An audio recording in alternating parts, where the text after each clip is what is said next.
नमस्कार दोस्तों, क्राइम तक में आप सबका स्वागत है। मैं हूं सुप्रतिम बैनर्जी।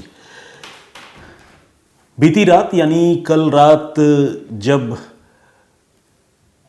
हमारी टीम और मैं वारदात का एक शो प्रिपेयर कर रहे थे और वो शो सिद्धू मूसेवाला के छोटे भाई के जन्म का था, तो उस समय अचानक टीवी पर एक खबर फ्लैश हुई और वो खबर थी बदायूं में 2 छोटे छोटे बच्चों की हत्या कर दी गई है। और थोड़ी देर बाद उस खबर के कंटिन्यूएशन में एक और ब्रेकिंग न्यूज़ आई कि जिस शख्स ने उन बच्चों की हत्या की उसका पुलिस ने एनकाउंटर कर दिया है। तो अपने आप में ये घटना बहुत बड़ी थी, बहुत ही शॉकिंग। और शॉकिंग इसलिए क्योंकि 2 छोटे छोटे बच्चों की कोई हत्या क्यों करेगा, ये अपने आप में एक बड़ा सवाल था। जिन बच्चों की हत्या हुई उनमें एक की उम्र 12 साल है और एक की उम्र है 6 साल। ये दोनों सगे भाई हैं। इन दोनों भाइयों के बीच में एक और लड़का है जिसकी उम्र 9 साल है, लेकिन खुशकिस्मती से वो कातिल के शिकंजे में आने से बच गया और उसकी जान भी बच गई। इस घटना के बारे में आप लोग सुन चुके हैं, क्राइम तक पर भी आपने कुछ स्टोरीज देखी होंगी, लेकिन जो बात एक मिस्ट्री है, जो बात अब भी एक पहेली है, वो ये कि आखिर कातिल ने घर में घुसकर 2 नन्हे मुन्ने बच्चों की हत्या क्यों कर दी। ऐसा कत्ल करने के पीछे भला क्या मोटिव हो सकता है। फौरी तौर पर अगर आप किसी से पूछें तो कोई भी कहेगा कि ज़रूर माँ बाप से कोई दुश्मनी होगी, तो माँ बाप से बदला लेने के लिए या उन्हें सबक सिखाने के लिए कातिल ने ऐसा किया होगा। लेकिन यहाँ हैरानी ये भी है कि माँ बाप और ख़ुद परिवार के लोग ये कह रहे हैं कि जिन लोगों ने या जिस शख्स ने उनके बच्चों की हत्या की है उनसे उनकी कोई दुश्मनी नहीं थी, कोई रंजिश नहीं थी। ऐसे में कत्ल क्यों हुआ, ये अपने आप में एक पहेली है। आज इस पहेली को सुलझाने की कोशिश करेंगे या फिर जो संभावित वजहें हो सकती हैं उसको जानने समझने की कोशिश करेंगे। लेकिन उससे पहले आइए इस स्टोरी के बारे में आप लोगों को एक क्विक अपडेट मैं दे देता हूँ। ये भी एक डेवलपिंग स्टोरी है। जिस तरह की स्टोरी मैंने कल आप लोगों से शेयर की थी, मैंने बताया था कि किस तरह से जबलपुर में एक पिता और उसके 8 साल के बेटे की हत्या उसी घर की बेटी ने कर दी, इस तरह की आशंका पुलिस को है और पुलिस उस बेटी को मास्टरमाइंड मानकर चल रही है। तो पुलिस क्यों मास्टरमाइंड मान रही है, क्या सबूत पुलिस को मिले थे, उसका मैंने जिक्र किया था। और आज मैं ये जिक्र करने जा रहा हूँ, ये बताने जा रहा हूँ कि बदायूं में जिन 2 छोटे बच्चों की हत्या हुई है उनके कत्ल के पीछे की वजह क्या हो सकती है। तो आइए सिलसिलेवार तरीके से पहले वारदात के बारे में आपको बता देता हूं, जिससे थोड़ी स्टोरी जब आप आगे बढ़ेगी तो हम सब के लिए थोड़ी सहूलियत होगी और पूरा सीक्वेंस जो है वो क्लियर रहेगा। होता ये है कि बीते कल की ही बात है, यानी 19 मार्च की शाम को तकरीबन 7:30 पौने 8 बजे बदायूं में बाबा कॉलोनी नाम की एक जगह है और इस बाबा कॉलोनी के एक मकान से बहुत चीख पुकार की आवाज़ सुनाई देती है। खासकर महिलाएं, बच्चे, ये सारे लोग चीख चिल्ला रहे हैं। जब लोगों का ध्यान उस तरफ जाता है तो वो देखते हैं कि 2 महिलाएं, जिसमें एक बुजुर्ग महिला है और एक कंपैरेटिवली यंग एज की महिला है, एक छोटा सा बच्चा है, ये सारे लोग मकान के बाहर हैं और मकान के बाहर बहुत ज़ोर ज़ोर से चिल्ला रहे हैं। और बच्चे के हाथ से खून भी बह रहा था, उसके शर्ट पर भी कुछ खून के छींटे थे। ये सब चीज़ें जब लोगों ने देखी, आसपास के लोगों ने, तो वो हैरान रह गए कि भाई ऐसा क्या हो गया इस परिवार के साथ। जब वो करीब गए तो उन्होंने देखा कि इस मकान के बाहर एक नौजवान अपनी बाइक पर बैठा हुआ है और उसकी गतिविधि कुछ संदिग्ध लग रही है, सस्पिशियस जिसे कहते हैं। तो लोगों ने उस लड़के से पूछा कि भाई तुम कौन, क्या माजरा है, तुम यहाँ क्यों खड़े हो। तब तक इससे पहले कि लोग उसको काबू कर पाते या उसे पकड़कर उससे कुछ और पूछताछ कर पाते, उसने अपनी बाइक स्टार्ट कर दी और वो तेज़ी से वहाँ से भाग निकला, जिसे देखकर ये कंफर्म हो गया कि इस लड़के का कोई ना कोई रोल इस परिवार के ऊपर जो कुछ भी हुआ है, चाहे वो हमला हुआ है या डराया धमकाया गया है, उसमें कोई ना कोई इन्वॉल्वमेंट उस लड़के का ज़रूर है जो बाइक लेकर भाग गया। अब एक लड़का तो भाग गया, उसे पकड़ना फिर बाद की बात थी। लेकिन जब लोगों ने इन महिलाओं से पूछा कि क्या बात है, आप लोग क्यों रो चिल्ला रहे हैं, बच्चे को क्या हुआ, तो उन्होंने कहा कि हमारे घर में एक किलर घुस आया है, एक कातिल घुस आया है और उसने हमारे बच्चों पर हमला कर दिया है। और हमने देखिए अब उसको अंदर बंद कर दिया है, दरवाजे की कुंडी हमने बाहर से लगा दी है। भीड़ धीरे धीरे इकट्ठी होने लगी। कातिल घर में घुस आया था, बच्चे के भी उंगली से खून बह रहा था। तो ये अपने आप में बहुत ही जिसे कहते हैं ना कि बहुत सनसनीखेज मामला था। तो जब भीड़ इकट्ठी हुई तो भीड़ ने अब ये तय किया कि घर में घुसे आदमी को वो काबू करेगी और उसे बाहर निकालेगी, समझेगी कि मामला क्या है, क्योंकि घर में 2 और बच्चे थे इस परिवार के जो उस कातिल के साथ ही फंसे हुए थे, यानी घर के अंदर मौजूद थे। उनका क्या हाल है, ये बहुत बड़ा सवाल था। तो भीड़ ने जब वो दरवाज़ा खोला तो अंदर पुलिस को और लोगों को, माफ़ कीजिएगा पुलिस नहीं आई थी अब तक, अंदर लोगों को एक शख्स मिला और उस शख्स के हाथ में एक बड़ा सा चाकू था। चाकू को देखने से ये लगता था कि इसने इस चाकू से किसी पर हमला भी किया है। लोगों ने उस आदमी को काबू किया और चूंकि घर में जगह जगह स्टेन्स मौजूद थे, दाग मौजूद थे खून के, तो फिर लोगों ने ये भी पता करने की कोशिश की कि इसने किस पर हमला किया, कैसे हमला किया।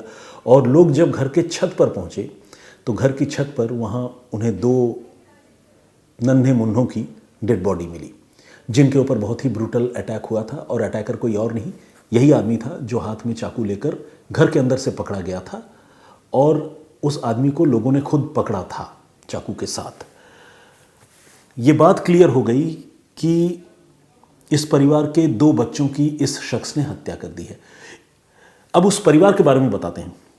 परिवार का मुखिया जो है उसका नाम है विनोद कुमार। वो कॉन्ट्रैक्टर है, ठेकेदार है और बदायूं में नहीं, वो अक्सर काम के सिलसिले में बाहर रहता है। विनोद कुमार की जो पत्नी है उसका नाम है संगीता। वो अपने घर में एक लेडीज़ ब्यूटी पार्लर चलाती है। संगीता और विनोद के 3 छोटे छोटे बच्चे थे, जिनमें 2 बच्चों की हत्या हो गई अभी तुरंत, और एक बच्चा जो है वो बाल बाल उस हमलावर के अटैक में बच गया। साथ ही इस परिवार में एक और बुजुर्ग महिला है जो विनोद की माँ है, यानी घर की बहू संगीता की सास। ये 6 लोगों का परिवार इस बिल्डिंग में, इस मकान में रहा करता था जिसका मैं जिक्र कर रहा हूँ। और इन 6 लोगों में से 2 बच्चों की अब हत्या हो चुकी थी और कातिल को लोगों ने रंगे हाथों घर के अंदर से पकड़ लिया था। पकड़ने के बाद जब शोर मचा, बवाल शुरू हुआ, लोगों का गुस्सा सड़कों पर दिखने लगा, तो जाहिर है पुलिस को भी खबर मिल गई। पुलिस मौके पर पहुंची और पुलिस ने किसी तरह से कातिल को अपने कब्जे में लिया और पुलिस की टीम वहां से रवाना हो गई पुलिस स्टेशन के लिए, ये कहते हुए कि हम कार्रवाई करेंगे, जांच करेंगे।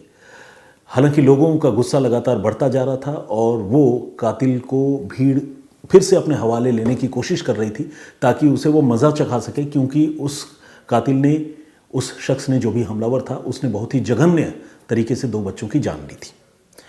अब जब इस मामले की कहानी सामने आई तो ये पता चला कि ये जो घर में घुस आया शख्स है जिसे लोगों ने पकड़ा चाकू के साथ, उसका नाम है साजिद। और बाहर जो एक लड़का बाइक पर बैठा हुआ था जो भीड़ देखते ही भाग गया, उस लड़के का नाम है जावेद। साजिद और जावेद दोनों रिश्ते में भाई हैं और ये लोग इस मकान के ठीक सामने, यानी रोड के इस पार इनका मकान है, रोड के उस पार इनका हेयर कटिंग का काम है, सैलून है। यानी साजिद और जावेद दोनों सैलून चलाते हैं। और ये जो मकान है, ये मकान आपको मैंने बताया ही कि ठेकेदार विनोद का है और विनोद की पत्नी जो है वो ब्यूटी पार्लर चलाती है। तो एक बार, अच्छा, अब ये भी पता चल गया कि लोग जो है साजिद और जावेद को अच्छी तरह जानते हैं क्योंकि उनकी वहीं पर दुकान है, और इस परिवार के लोग भी उन्हें जानते थे क्योंकि साजिद और जावेद कभी कभार इनसे मिलने जुलने आया भी करते थे या इनसे बातचीत भी होती थी। कहने का मतलब ये कि जो भी किलर था साजिद और उसके साथ उसका भाई जावेद, ये लोग कोई अननोन नहीं थे, अनजान लोग नहीं थे। लेकिन सवाल यह है कि पड़ोस में दुकानदारी करने वाले 2 भाइयों ने इस तरह की वहशियाना हरकत, इस तरह से 2 बच्चों पर जानलेवा हमला, और वो भी घर में घुसकर क्यों किया, ये सबसे बड़ा सवाल था। तो इस सवाल का जवाब जानने से पहले सीक्वेंस को थोड़ा और समझिए। अब जब लोग वहाँ इकट्ठा हो गए, पुलिस वहाँ इकट्ठी हो गई, तो लोगों ने पूछा कि भाई ये सब कुछ हुआ कैसे। तो घर की जो महिलाएं थी, स्पेशली जो बच्चों की माँ थी और जो बच्चों की दादी थी, उन्होंने ये बताया कि ये साजिद जो है घर के अंदर ये कहते हुए घुस आया कि उसे 5,000 रुपये चाहिए। उसकी बीवी जो है वो प्रेग्नेंट है, वो हॉस्पिटलाइज्ड है और उसे इमीडिएट रुपयों की ज़रूरत है। चूँकि विनोद और संगीता साजिद को पहले से जानते थे तो उन्होंने साजिद को 5,000 रुपये उधार के तौर पर दे भी दिए। लेकिन इसी उधार मांगने के दौरान साजिद जो है वो थोड़ा सा घर की छत पर जाकर चहलकदमी करने के बहाने ऊपर पहुंचा और अपने साथ घर के 2 बच्चों को ले गया और 2 बच्चों की वहां उसने जान ले ली। लेकिन वही सवाल घूम फिर कर आ गया कि अगर साजिद इस परिवार का जानकार था, साजिद से इस परिवार की कोई दुश्मनी नहीं थी, तो फिर साजिद ने उसी परिवार के 2 बच्चों की हत्या क्यों की, और वो भी तब जब उस परिवार ने 5,000 रुपये देकर, उधार देकर साजिद की मदद भी की थी और उसी वक्त दिए थे रुपए। ये बहुत बड़ा सवाल था जिसका जवाब अभी पुलिस को ढूंढना है।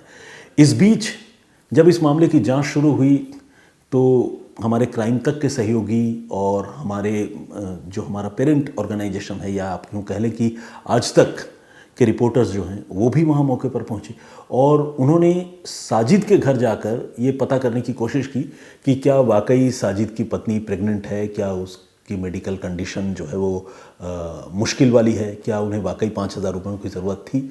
तो वहाँ जाकर हमें चौंकाने वाली बात पता चली। साजिद की पत्नी जो है वो अपने मायके में मिली और बिल्कुल सही सलामत मिली, और उसने कहा कि मैं बिल्कुल प्रेग्नेंट नहीं हूँ और न तो मैं बीमार हूँ और न ही हमें किसी रुपए पैसे की ज़रूरत है। वो इस बात पर हैरान थे कि साजिद ने उसकी प्रेगनेंसी की झूठी बात बताकर कैसे किसी के घर में धावा बोला, उससे 5,000 रुपये लिए और छोटे छोटे बच्चों की हत्या कर दी। इस बात पर साजिद की पत्नी सना बहुत हैरान थी और साजिद की सास मिस्किन वो भी बहुत हैरान थी, और उन दोनों ने इस थ्योरी को बिल्कुल सिरे से नकार दिया कि वो प्रेग्नेंट है। साजिद की पत्नी इस बात को बिल्कुल नकार दिया। अब सवाल ये है कि संगीता जो इन छोटे छोटे बच्चों की माँ थी, जिन बच्चों के साथ ये हादसा हुआ था, वो ये क्यों बता रही थी कि साजिद ने 5,000 रुपये अपनी बीवी के नाम पर लिए थे और ये बताया था कि उसकी बीवी प्रेग्नेंट है। ये अपने आप में एक बहुत बड़ा सवाल है कि साजिद ने ऐसा क्यों कहा और अपनी पत्नी के नाम पर झूठ क्यों बोला। पुलिस इस सच का भी पता लगाने की कोशिश कर रही है। तो कुल मिलाकर इस घटना में अब 24 घंटे से भी ज़्यादा का वक्त गुजर चुका है जब मैं ये पेशकश आप लोगों के लिए रिकॉर्ड कर रहा हूँ, लेकिन इस मामले का मोटिव अब तक क्लियर नहीं है। इस मामले में यही नहीं समझ में आ रहा है कि कातिल ने अगर 2 छोटे बच्चों की घर में घुसकर हत्या की तो क्यों की, वजह क्या थी। इस मामले की तफ्तीश को थोड़ा और आगे बढ़ाती पुलिस, लेकिन इससे पहले एक और ट्विस्ट आया इस मामले में। वो ट्विस्ट ये था कि तकरीबन 1.5 से 2 घंटों के अंदर जिस साजिद को भीड़ ने पकड़कर पुलिस के हवाले किया था, उस साजिद को पुलिस ने एक एनकाउंटर में ढेर कर दिया। पुलिस ने यह बताया कि शेखुपुरा इलाके के जंगल में साजिद ने भागने की कोशिश की और भागने के क्रम में उसने तमंचे से पुलिस टीम पर फायरिंग की और तब पुलिस ने जवाबी कार्रवाई की और इस जवाबी कार्रवाई में साजिद की मौत हो गई। साजिद का एनकाउंटर हो गया। अब इस एनकाउंटर पर भी एक सवाल है। सवाल यह है कि जिस मुलजिम को भीड़ पकड़कर पुलिस के हवाले करती है, उस मुलजिम का एनकाउंटर कैसे हो जाता है, क्योंकि वो तो पुलिस की हिरासत में है। और सबसे बड़ा सवाल यह भी है कि उसको तो पुलिस थाने में होना चाहिए था। शेखुपुरा के जंगलों में साजिद कैसे पहुंचा, क्योंकि उसे तो लोगों ने खुद अपने हाथों से पुलिस के हवाले किया था। पीड़ित परिवार ने खुद उसे पुलिस के हवाले किया था और इस बात की तस्दीक पीड़ित परिवार के बयानों से भी होती है, जो ये बता रहे हैं कि साजिद को उन्होंने घर के अंदर लॉक कर दिया था।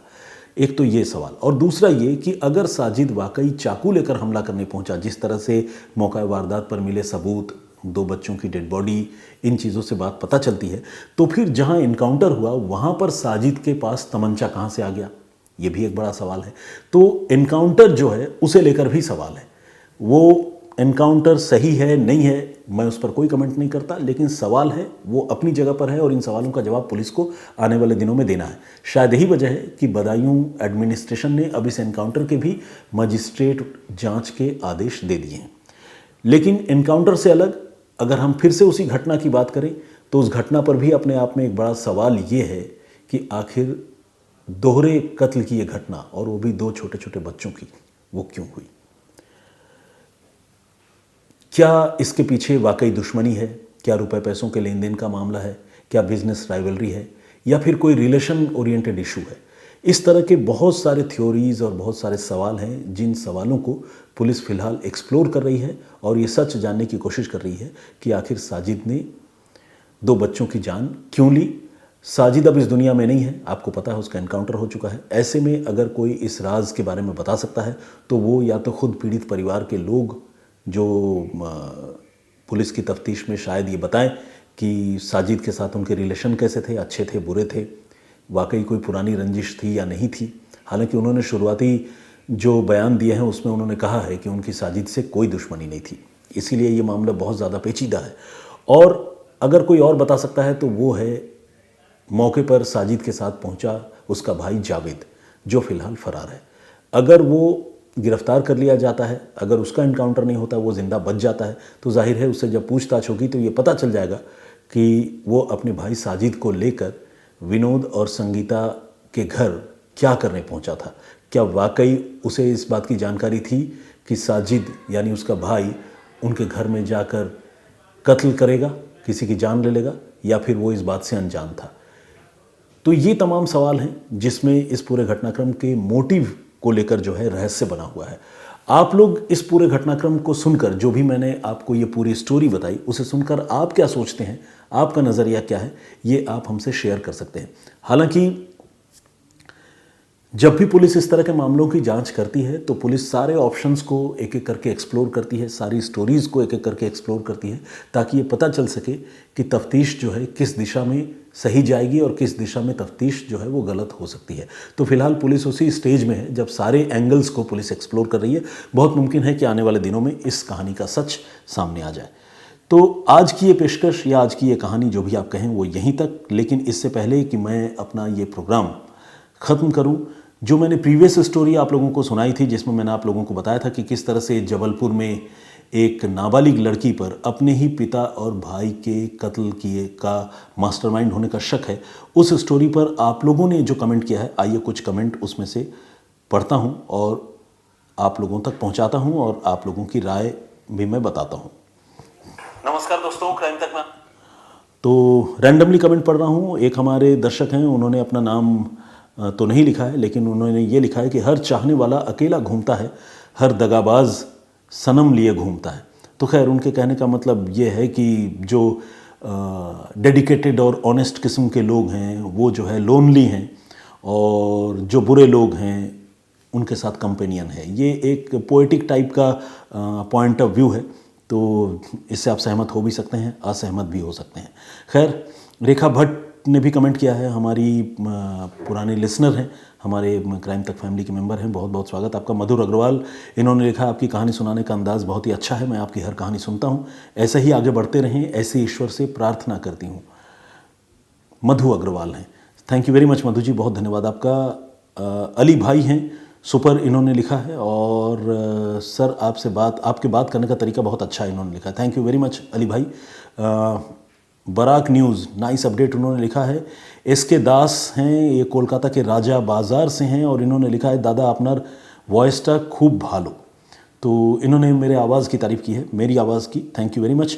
कमलेश पायलट जी ने भी कमेंट किया, बहुत बहुत धन्यवाद आपका। परूप शेट्टा जी जर्मनी से हमारे लिसनर हैं, व्यूअर हैं, रेगुलर हमें देखते हैं। गुरप्रीत सिंह जी ने लुधियाना से कमेंट किया, उन्होंने लिखा है सैड स्टोरी। रोमांटिक सेंस के नाम से एक आईडी है, उन्होंने योर वॉइस कह के एक इमोजी बनाई है, और वो भी हार्ट शेप वाली, तो उन्होंने कॉम्प्लीमेंट दिया है, थैंक यू वेरी मच। नजरे आलम साहब, इन्होंने भी कमेंट किया, बहुत बहुत धन्यवाद आपका नजरे आलम साहब, मैंने आपका कमेंट पढ़ा। सत्यम सिंह जी ने लिखा है, Supratim sir, love from Patna sir, you are great orator sir, thank you. इस तरह की हौसला अफजाई से 2-4 लीटर खून बढ़ जाता है, और मतलब ऑब्वियसली जब कोई अच्छी बात सुनता है तो उसे अच्छा तो लगता है, जिस तरह से बुरी बात सुने तो बुरा भी लगता होगा। मौलाना निसार अहमद नागपुरी साहब ने कमेंट किया है, बहुत बहुत स्वागत आपका। दीपाली ने कमेंट किया है, रेगुलर हमारी लिसनर है, पहले भी उन्होंने कई बार कमेंट किए हैं। विकास लोंडे जी का कमेंट भी मैंने पढ़ा, और उन्होंने ये पूछा है कि सर आपने फॉलोअप क्यों बंद कर दिया। देखिए, अगर मैं एक रीज़न बताऊं और ऑनेस्टली बताऊं तो शायद वर्कलोड की वजह से, लेकिन आपको तो मेरे हिसाब से, जैसे कहते हैं ना कि अगर एक दरवाज़ा बंद होता है तो दूसरा खुल जाता है, यहाँ तो फॉलोअप जो है वो शम्स सर ने खुद करना शुरू कर दिया है, और जाहिर है उनकी स्टोरी बहुत क्वालिटेटिव होती है, आपको सुनने में और किसी स्टोरी को समझने में बहुत अच्छा भी लगेगा। तो विकास जी, आप प्लीज़ उनका पेश किया हुआ फॉलोअप आप ज़रूर सुनिए, आपसे गुजारिश है। विजेंद्र सिंह जी का कमेंट है, जयंत कुमार बासु ने भी कमेंट किया है, और उन्होंने मेरे तलफ़ुज़ की बहुत तारीफ़ किया है, थैंक यू वेरी मच। कहाँ एक बंगाली और दूसरी तरफ दूसरा बंगाली, और दोनों तलफ़ुज़ की और उच्चारण की तारीफ़ कर रहे हैं, अपने आप में एक जिसे कहते हैं कि सुखद आश्चर्य है। Anyway, thank you very much. Looking from Hong Kong sir, हमारे एक दर्शक हैं, उन्होंने ऐसा लिखा है। और सुमित आनंदा या सुमित जी ने कमेंट किया, बहुत बहुत स्वागत आपका। राम राम भाई। शंकरलाल बिश्नोई जी लिखते हैं, डीएस भक्ति और प्रदीप भाम्बू जी, उनका मैंने जिक्र किया। योगेश कुमार जी, कुमार पाल ने भी कमेंट किया है। विनय नासवाले जी, शिखर रयात, भाविक मोडिया, आप सूरत आए हैं कभी, उन्होंने पूछा। नहीं दोस्त, सूरत आया नहीं हूँ, लेकिन बड़ी इच्छा होती है कि सूरत या गुजरात जो है वो कभी घूमने जाऊँ। मेरे दिमाग में जो इमेज है गुजरात की वो बहुत अच्छी है। एक बार मैं अहमदाबाद और गांधीनगर अपने ऑफिस के काम के सिलसिले में गया ज़रूर था, लेकिन वो एक शॉर्ट ट्रिप था, घूमा नहीं। और जो गुजरात की जो खूबसूरती है, जो वहाँ का जायका है, उन चीज़ों के मज़े नहीं ले पाया। तो एनीवे, कभी अच्छे दिन आएंगे। कनिष्क राजपूत ने भी कमेंट किया है, बहुत स्वागत आपका, थैंक यू वेरी मच। विवेक राय जी का भी कमेंट है, और भी बहुत सारे लोगों ने कमेंट किया है। सबका कमेंट और नाम एक दिन में नहीं पढ़ सकता, लेकिन मैं ये फिर से रिमाइंड करना चाहता हूँ, एश्योर करना चाहता हूँ मोस्ट हम्बली कि मैं सारे कमेंट्स पर्सनली ज़रूर पढ़ता हूँ। Thank you very much for commenting and appreciating and watching. Keep watching, keep supporting. फ़िलहाल मुझे इजाज़त दीजिए, मैं फिर हाजिर हूँगा किसी और कहानी, किसी और वाक़े के साथ। तब तक अपना बहुत ख्याल रखिए। जय हिंद, जय भारत।